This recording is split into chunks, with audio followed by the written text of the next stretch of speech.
Hello friends, welcome to my YouTube channel. So guys, आज के इस वीडियो में हम लोग देखने वाले हैं जो आपका बिहार पुलिस कांस्टेबल का 7 अगस्त का फर्स्ट शिफ्ट का एग्ज़ाम हो गया दोस्तों। 7 अगस्त फर्स्ट शिफ्ट में पूछे गए सभी प्रश्न इस वीडियो में डिस्कस करेंगे, तो इस वीडियो को पूरा ज़रूर देखिए। वीडियो अच्छा लगे तो प्लीज़ वीडियो को लाइक और शेयर ज़रूर करें, और जो भी हमारे नए बच्चे हैं, जिन बच्चों ने चैनल को सब्सक्राइब नहीं किया है, तो प्लीज़ चैनल को सब्सक्राइब करके नोटिफिकेशन बेल ऑन करना ना भूलें। देखिए, पहला क्वेश्चन पूछा गया था, रावत भाटा परमाणु संयंत्र ये कहाँ पर स्थित है। तो रावत भाटा परमाणु संयंत्र जो है ना, ये राजस्थान में स्थित है। रावत भाटा परमाणु संयंत्र के बारे में कुछ महत्वपूर्ण फैक्ट हैं, जान लीजिए। राजस्थान में स्थित रावत भाटा परमाणु ऊर्जा स्टेशन की स्थापना 1975 में हुई थी। तो इसकी स्थापना कब हुई थी? 1975 में, याद कर लीजिए। दूसरी बात, इसे कनाडा सरकार के सहयोग से स्थापित किया गया था। इसे किस देश के सहयोग से बनाया गया था? कनाडा सरकार के सहयोग से। दूसरी बात, यह भारत का दूसरा परमाणु ऊर्जा संयंत्र है, ये भी आपको ध्यान रखना है। और भारत का पहला प्रमुख परमाणु ऊर्जा संयंत्र तारापुर, महाराष्ट्र 1969 में स्थापित किया गया था। तो तारापुर जो संयंत्र है, ऊर्जा संयंत्र तारापुर में जो स्थित है, परमाणु ऊर्जा संयंत्र जो तारापुर महाराष्ट्र में स्थित है, इसकी स्थापना कब हुई थी? वर्ष 1969 में। ये भी आपको ध्यान में रखना है। एक बात आपको और ध्यान रखनी है कि जो रावत भाटा परमाणु ऊर्जा संयंत्र है जो है ना, ये 1240 मेगावाट क्षमता वाला परमाणु संयंत्र है। तारापुर परमाणु संयंत्र की स्थापना संयुक्त राज्य अमेरिका की सहायता से की गई थी। तो यहाँ पर आपको दो बातें ध्यान में रखनी है। पहली बात, रावत भाटा परमाणु ऊर्जा संयंत्र ये किसके सहयोग से बनाया गया था? कनाडा के सहयोग से। तारापुर परमाणु संयंत्र किसके सहयोग से बनाया गया था? संयुक्त राज्य अमेरिका के सहयोग से। तो ये सारे फैक्ट आपको ध्यान में रखने हैं। अगला क्वेश्चन, पाटलिपुत्र की स्थापना किसने की थी? तो भैया मेरे पाटलिपुत्र की स्थापना उदयन ने की थी। तो उदयन आपका सही आंसर हो जाएगा। उदयन ने 5वीं शताब्दी में पाटलिपुत्र शहर की स्थापना की थी। पाटलिपुत्र को अब पटना के नाम से जाना जाता है, जो बिहार की राजधानी है। यह भी आपको ध्यान में रखना है। अगला क्वेश्चन देखिए, पूछा गया था, किस ओलंपिक खेल में मशाल रेल प्रक्रिया शुरू की गई थी? तो किसमें शुरू की गई थी? 1936 बर्लिन खेल में मशाल रेल प्रक्रिया शुरू की गई थी। देखिए, अगला क्वेश्चन पूछा गया था, भारत सेवक समाज के संस्थापक कौन थे?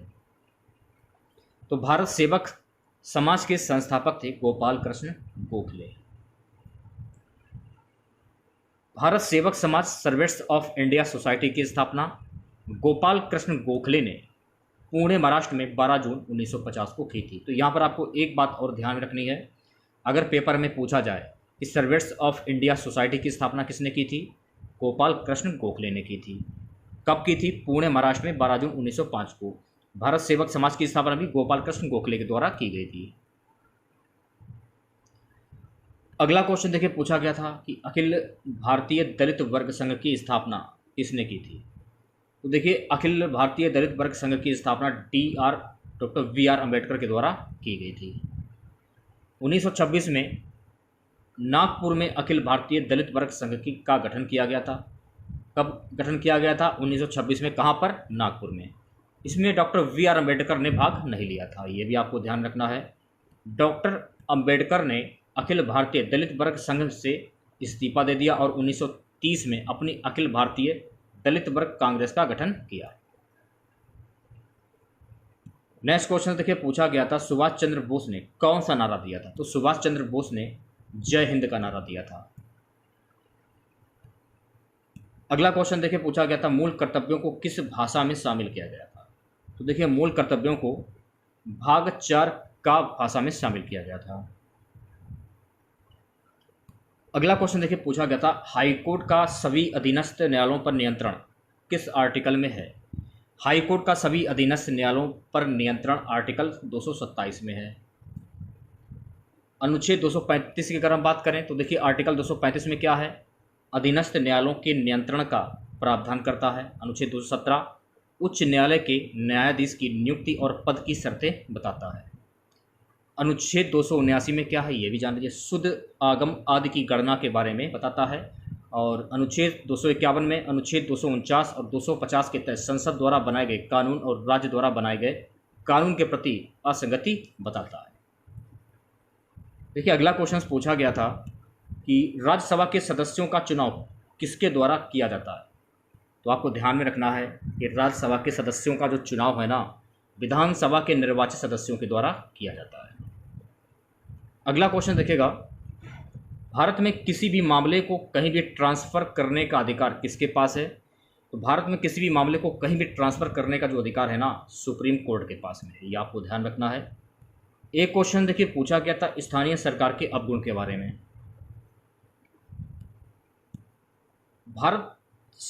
भारत जो है ये सबसे बड़ा निर्यातक देश है। किस चीज़ का निर्यातक देश है? तो आपको ध्यान रखना है कि भारत जो है ना, ये ग्रेनाइट का सबसे बड़ा निर्यातक देश है। कपड़े का तो होगा नहीं, ना खिलौने का होगा, ऑप्शन में दिए थे, ठीक है। नेक्स्ट क्वेश्चन देखिए पूछा गया था कि सैंडविच किस द्वीप को कहते हैं। तो सैंडविच जो है ना, हवाई द्वीप को कहते हैं। दक्षिण अटलांटिक महासागर में स्थित जॉर्जिया एवं दक्षिण द्वीप समूह को सैंडविच द्वीप कहा जाता है, जो कि विदेशी ब्रिटिश राज्य में आता है। देखिए अगला क्वेश्चन पूछा गया था, भारत रत्न एवं नोबेल प्राइज पाने वाले भारतीय वैज्ञानिक हैं। भारत रत्न एवं नोबेल प्राइज पाने वाले भारतीय वैज्ञानिक हैं सीवी रमन। तो सीवी रमन आपका सही आंसर हो जाएगा। चंद्रशेखर वेंकट रमन सीवी रमन इनका पूरा नाम है। भारत रत्न से सम्मानित होने वाले पहले वैज्ञानिक थे। भौतिक शास्त्र के महान वैज्ञानिक सीवी रमन को प्रकाश के प्रकीर्णन में उत्कृष्ट कार्य के लिए साल 1930 में भौतिकी के प्रतिष्ठित नोबेल से भी सम्मानित किया जा चुका था।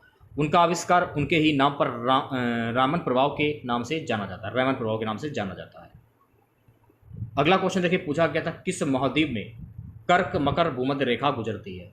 किस महाद्वीप में मकर भूमध्य रेखा गुजरती है? अफ्रीका महाद्वीप में गुजरती है। तो अफ्रीका महाद्वीप आपका सही आंसर हो जाएगा। अफ्रीका महाद्वीप से कर्क मकर और विषुवत तीनों रेखाएं गुजरती हैं। ये आपको ध्यान रखना है।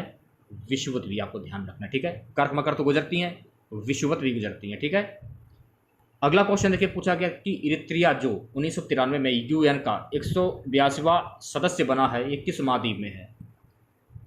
इरित्रिया जो 1903 में यूएन का 182वां सदस्य बना है, ये अफ्रीका महाद्वीप में है। तो अफ्रीका महाद्वीप आपका सही आंसर हो जाएगा। इरित्रिया जो 1930 में संयुक्त राष्ट्र का 182वां सदस्य बना, किस महाद्वीप में है। तो देखिए इरित्रिया ये पूर्वी अफ्रीका में से ये तकरीबन 1,17,600 किलोमीटर क्षेत्रफल पर स्थित है। ये आपको ध्यान रखना है। अगला क्वेश्चन देखिए पूछा गया था, राष्ट्रीय महिला आयोग की स्थापना कब हुई थी। तो राष्ट्रीय महिला आयोग की स्थापना वर्ष 1992 ईस्वी में हुई थी। राष्ट्रीय महिला आयोग की जो स्थापना है ना 1992 में राष्ट्रीय महिला आयोग अधिनियम 1990 के तहत की गई थी। अगला क्वेश्चन देखिए पूछा गया था, खेलों के उत्कृष्ट के लिए कौन सा पुरस्कार दिया जाता है। तो खेलों के उत्कृष्ट के लिए अर्जुन पुरस्कार दिया जाता है। खेलों में उत्कृष्ट प्रदर्शन के लिए जो पुरस्कार दिया जाता है अर्जुन पुरस्कार खेलों में उत्कृष्टता के लिए दिया जाता है। सत्यमेव जयते ये कहाँ से लिया गया है। तो सत्यमेव जयते जो है ना, ये मुंडको उपनिषद से लिया गया है। तो मुंडको उपनिषद आपका सही आंसर हो जाएगा। मुंडका उपनिषद से सत्यमेव जयते शब्द जिसका अर्थ है सत्य ही जीतता है, देवनागरी लिपि में अवेकस के नीचे उत्कीर्णित है। 26 जनवरी 1950 को भारत सरकार द्वारा अपनाई गई राजकीय प्रतीक में केवल 3 शेर दिखाई दे रहे हैं, चौथा दृश्य छिपा हुआ है। सो गाइस अगला क्वेश्चन, पसीना ग्रंथि कहाँ पाई जाती है। तो पसीना ग्रंथि जो है ना, ये हथेली पर पाई जाती है। पसीना की अगर हम बात करें तो पसीना हमारे शरीर में मौजूद पसीने की ग्रंथियों से निकलता है। इन्हें एक्राइन श्वेत ग्रंथि पसीना ग्रंथि कहते हैं। इंसान के शरीर पर 20 लाख से 40 लाख तक पसीने की ग्रंथियाँ होती हैं।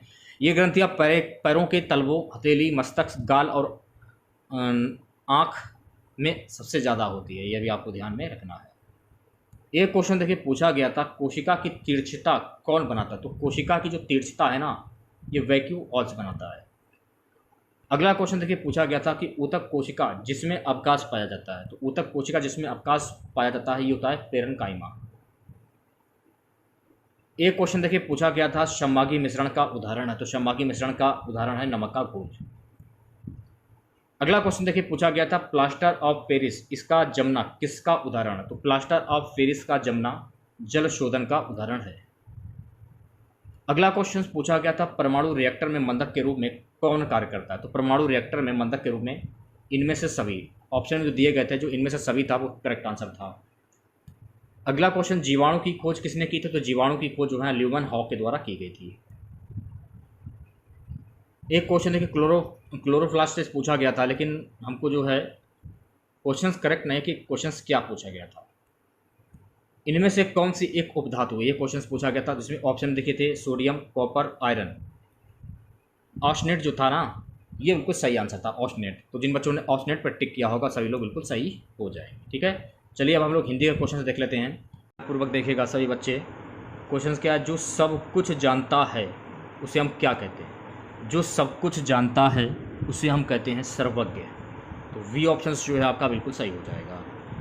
अगला क्वेश्चन देखिएगा, पेपर थोड़ा सा धुंधला है, आपके समझ में आ रहा होगा या नहीं आ रहा होगा, कन्फर्म नहीं है। निम्न वाक्यों को क्रम में लिखिए। तो इसमें देखिए जो आपका पहला वाला ऑप्शन जो है आपका बिल्कुल सही हो जाएगा। कैसे सही होगा वो भी देख लीजिए। देखिए जैसे कि एक कौवा है, उसको प्यास लगी, पहले नंबर पर आ जाएगा। ठीक है, उसके बाद बगीचे में उसने एक घड़ा देखा, ये दूसरे नंबर पर आ जाएगा। ठीक है, ये आ जाएगा दूसरे नंबर पे। उसके बाद घड़े में पानी बहुत कम था, ये तीसरे नंबर पर आ जाएगा। उसके बाद कौवा घड़े में कंकड़ डालने लगा, चौथे नंबर पर आ जाएगा। तो इस प्रकार से जो है आप क्रम से लगा सकते हैं, बहुत ही ईजी था। अगला क्वेश्चन देखिएगा क्या पूछा गया था। समानार्थी शब्द का चयन कीजिए। नियति का समानार्थी शब्द क्या होता है? नियति का समानार्थी शब्द क्या होता है? तो नियति का समानार्थी शब्द होता है भाग्य। डी ऑप्शन करेक्ट हो जाएगा।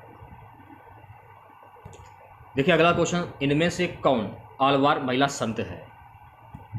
आणाल, ए ऑप्शन सही हो जाएगा। ठीक है, चलिए बढ़ते हैं नेक्स्ट क्वेश्चन की ओर। क्वेश्चन थोड़ा सा कटा हुआ है, ध्यानपूर्वक देखिएगा आप लोग। वाक्य के अशुद्ध भाग त्रुटिपूर्ण भाग का चयन कीजिए। उसकी खराब स्थिति को देखकर मुझे दुख और क्षोभ हुआ कोई। तो इसमें सी वाला जो ऑप्शन है दुख और क्षोभ हुए, ये जो है ये त्रुटि वाला हो जाएगा, सी ऑप्शन सही हो जाएगा। उसी प्रकार से अगला क्वेश्चन देखिएगा। वाक्य के त्रुटिपूर्ण भाग का चयन कीजिए। शिक्षा वाली कक्षा को यदि पुरुष पढ़ाता है तो वह लड़कियों की आवश्यकता को नहीं समझ पाएगा और स्त्री अध्यापिका लड़कों के साथ पूर्ण न्याय नहीं कर सकेगी, कोई त्रुटि नहीं। तो सी ऑप्शन जो है आपका बिल्कुल सही हो जाएगा। इनफैक्ट मेरे हिसाब से ये वाला आंसर होना चाहिए। आपके हिसाब से क्या होगा कमेंट करके जरूर बताइएगा आप लोग। अगला क्वेश्चन देखिए पूछा गया था, किसके भक्तिपरक गीतों का संकलन अर्वग नाम से प्रसिद्ध है? किसके नाम से प्रसिद्ध है? नामदेव। ए ऑप्शन करेक्ट हो जाएगा। अगला क्वेश्चन देखिए पूछा गया था, रिक्त स्थान की पूर्ति करें। देवानंद का काम के प्रति लगन और निष्ठा खाली स्थान है। तो देखिए देवानंद का काम के प्रति लगन और निष्ठा और अनुकरणीय है, तो डी ऑप्शन करेक्ट हो जाएगा। इसमें देखिए क्या पूछा जा रहा है, लास्ट क्वेश्चन रहेगा आज का हमारा, कि असंगत बेमल शब्द का चयन कीजिए। पाँव, नेत्र, नख, हस्त। तो देखिए नख जो है ना आपका, ये शब्द अलग हो जाता है, क्योंकि पाँव जो है ये नेत्र जो है और हस्त, पाँव से आप चलते हैं, नेत्रों से आप देखते हैं, हस्त से आप काम करते हैं। लेकिन जो नख है, नख का अर्थ होता है नाखून। नाखून शब्द जो है आपका अलग हो जाएगा, बेमल शब्द हो जाएगा। सी ऑप्शन करेक्ट हो जाएगा। तो देखिए इसमें मैंने सेकंड शिफ्ट के क्वेश्चंस नहीं लिए हैं, क्योंकि सेकंड शिफ्ट के क्वेश्चन आपको मिले नहीं थे। सेकंड शिफ्ट के क्वेश्चंस का वीडियो मैं आपको अपने अगले वीडियो में आपको प्रोवाइड करा दूंगा, पूरी कोशिश करूंगा। थोड़ा सा रिस्पांस दीजिए आप लोग, क्योंकि आप लोगों का जो रिस्पांस है वीडियो पर कुछ खास देखने को नहीं मिल रहा है, तो इसलिए मन भी नहीं करता है आप लोगों के लिए वीडियो लाऊं। तो ज़्यादा से ज़्यादा सपोर्ट कीजिए आप लोग, ज़्यादा से ज़्यादा सपोर्ट कीजिए हमें। मिलते हैं नेक्स्ट वीडियो के साथ। जय हिंद, जय भारत।